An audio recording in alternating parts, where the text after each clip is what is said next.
Assalamualaikum warahmatullahi wabarakatuh. Di pagi yang cerah dan segar hari ini, saya ucapkan selamat pagi saudaraku.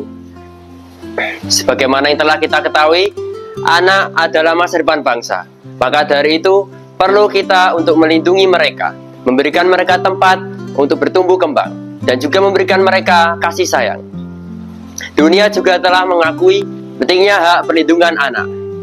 Melalui konvensi hak anak yang diadopsi oleh PBB tahun 1989, setiap anak memiliki hak hidup tanpa melihat latar belakang, tanpa mendapat diskriminasi, tanpa mendapat eksploitasi.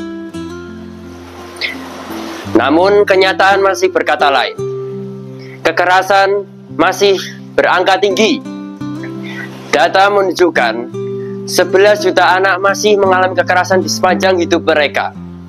Dan dalam setahun ada 7 juta anak mengalami kekerasan.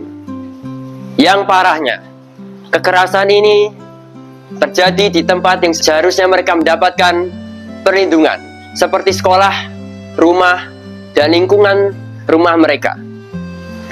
Dan juga kekerasan ini berdampak panjang. Anak mungkin akan mengalami kekerasan di masa kecil mereka, tetapi dampaknya akan sangat panjang hingga mereka dewasa.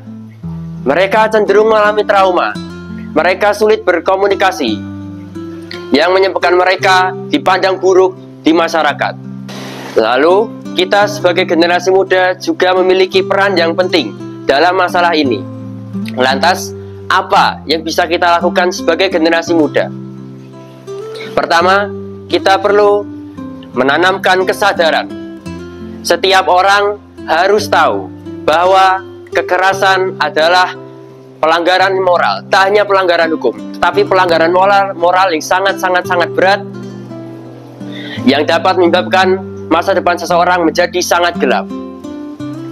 Yang kedua, kita perlu menciptakan lingkungan yang aman untuk anak bertumbuh kembang dan belajar.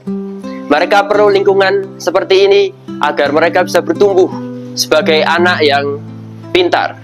Kita tak ingin masa depan bangsa kita menjadi gelap hanya karena anak-anak mendapat kekerasan, mendapat trauma di masa lalu.